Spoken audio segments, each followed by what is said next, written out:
Mike and Ben Jones at Trillium Hill Dairy in Wisconsin were tired of the additional costs of trucks, the additional volume it was taking up in the pit from clean water that was coming off of their feed pad. They decided to put their heads together and come up with their own solution, which is now a patented design for feed pads to collect clean water. And for them, it's been taking trucks off the road, reducing their hauling costs, and keeping that clean water out of their manure pit. And they're able to offer this solution to other dairy farmers now too. Stick around to hear more about this right here on the Uplevel Dairy Podcast. This is the podcast for dairy farm owners, managers, and advisors who are committed to profitability, sustainability, and excellence. I'm Peggy Coffeen, and it's my mission to bring you the conversations that will uplevel your skill set and your mindset so you can be a top performer in the dairy farming business. Now, as you listen to Mike and Ben today, make sure that you head over to Uplevel Dairy on Facebook or Instagram or YouTube to see the reels and shorts of this system in action. Now let's sit down in the farm office with Mike and Ben Jones at Trillium Hill Dairy. Yeah, with the DNR folks, their big thing was, like they had mentioned, well, build a roof over your feed pad, which is just not practical. And we just couldn't wrap our head around putting all that rainwater in manure storage. And then one day it kind of clicked, and we kind of already had a roof with our plastic.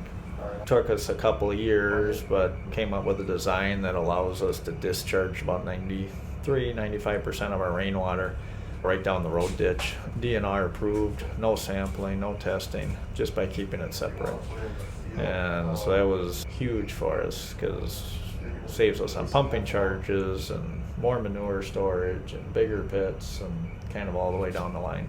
Our design kind of started with that, using the plastic as our barrier between the leachate and the rainwater, and then coming up with the second part of the design of handling the water in front of your feed face. So then we were able to isolate sections of the feed pad going down to discharge the rainwater off the clean concrete to keep it separate from the feed. And so the most we ever have to collect is 75 feet in front of the feed pad, and then after 75 feet, then it goes back down to the zero. In front of the feed face, not the feed pad. Yeah, in front of the feed face. And then as you're feeding off the face, then it just keeps working its way back up until you get to 75 feet again, and then it resets back to zero. And you just keep working your way down until your pad is empty. Yeah. So you came up with this design that essentially was a roof that you already had with the plastic covering the feed piles. In your minds, you're like, we're already achieving what you're telling us. Yep. We just gotta channel the water and leachate differently. Correct. Instead of letting the leachate run out the end of the plastic, we just needed a design that would grab that leachate and let the rainwater run off the top, which is what we were able to do. Okay, and how's it working out? Excellent. Yeah. So it works really, really well.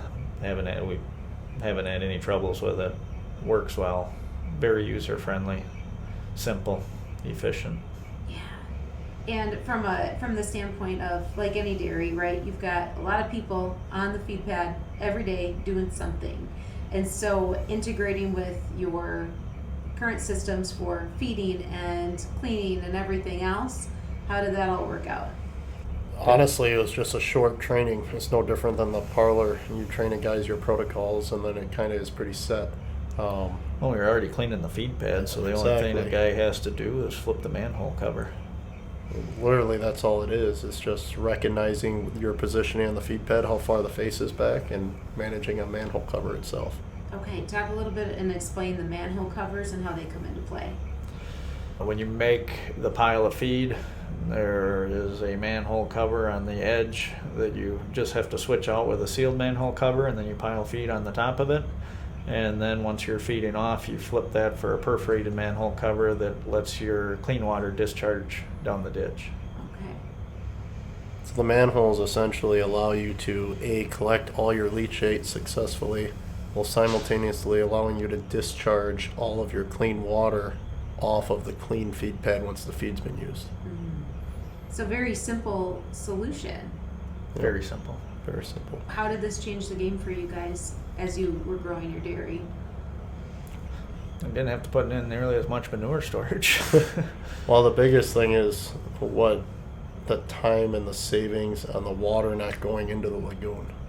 pumping. You're saving on pumping costs annually, but in addition, you're keeping your dry matter up in your lagoon, which is easier to spread. So when you put the manure where it has to go in the field, it's going to stay there. It's not going to run off.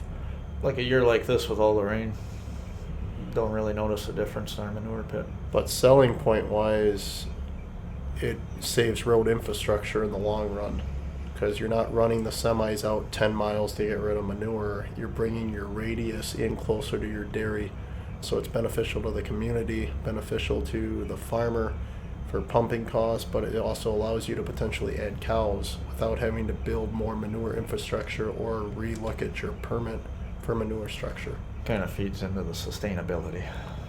No. So you have a sustainable economic impact as well as a profitable impact for the farm.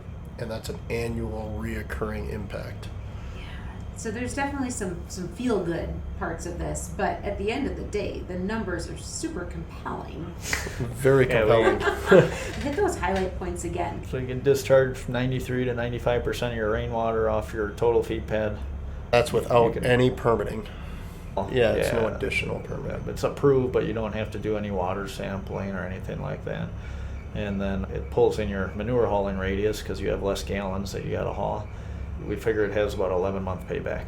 11 months. Yeah, which a lot of people, if you can invest and get return in 11 months, that's a good deal. But also, I mean, a huge impact is like all these farms are looking at putting digesters in right now. A big complaint of a lot of communities is the number of trucks that are running down the road. Well, this essentially is going to limit all those trucks substantially. Right there, it really shoots the... I mean, you can really use that in those meetings when you're talking with your communities on, we're not hauling just water. It's truly manure that's being hauled, and you're reducing a substantial, I mean, millions of gallons of water out of your pits. Yeah, that's huge. Yep. That's why we did put a patent on the design, just because there is such a quick payback on it. This is something that, as dairymen, you wanted for yourselves. And could you find anybody that could bring this solution to you? No, there was nothing that we could find that was like it, which is why we came up with this design. I mean, from an efficiency standpoint, if you look at a parlor, and if you're told you could get an extra 5 pounds per cow per day, continually every day, as a farmer, you're going to say, well, that's a no-brainer. Let's look at that. Well, that's essentially what you're doing up on your feed pad. It's just you're talking water, not milk. So managing the feed pad the same way you manage the parlor. Exactly. So you guys actually like turned this into a bit of a consulting side business so Yep. that you could help other farmers with a solution that has a very short payback, solves a problem that other people couldn't solve for them, or that they couldn't find a solution for somewhere else, but also is practical. Well, practicality, but it really hits every nail on the head, so to speak, in agriculture right now. Everybody wants the sustainability. They want it to have an environmental impact that's positive, and they want it to be good for their pocketbook. Well, everything has been consulted with this design. It benefits the community as much as the farmer. If you roughly figure anywhere 9 to 10 million gallons of rainwater removed out of your lagoons, you can add approximately, depending on the size of dairy. Depending on the size of dairy, you could successfully add 1,000 cows. Well, that's a rough ratio without having to increase your manure permitting. So if they just took their average rainfall and eliminated 95% off their square footage or their acreage of their feed pad, that volume is free and clear in your manure pit. And we actually have a calculator where you can plug in the specific characteristics of your feed pad, and it will give you what your rough annual savings will be. So everybody can see what they'll You can roughly punch in your save feed pad. Wow. annually. I think a lot of hesitancy from guys come, well, I already have a feed pad, so it's going to cost me more to build a new feed pad with this design, but we've come up with a retrofit. So if you have an effluent discharge point, like most pads are set up at an angle, everything drains to that one point, this retrofit allows you to accomplish the same thing. So you're not ripping out an existing feed pad or anything, you're just merely retrofitting it. And you guys are doing this right now. Yeah, yep. We're in the process of retrofitting our existing feed pad. Yeah, so I think something that's really cool about what you're doing is the fact that you're not just creating it and coming up with these bright ideas, like you're actually using it every day yourselves. Yes. Putting our money where our mouth is. You just heard from Mike and Ben Jones at Trillium Hill Dairy on the patented feed pad design that is saving trucks on the road and keeping clean water out of their manure pit. And if this is something that's interesting to you, make sure you check the link in our show notes where you can reach out to Ben and Mike, and head over to Up Level Dairy on Facebook, Instagram, or YouTube, where you can find the reels and the shorts of this system in action. And I hope you've enjoyed this episode of the Up Level Dairy podcast. If it's brought value to you, I have a special request. Please take just a minute to go ahead and give us a 5-star rating or review in your favorite listening app.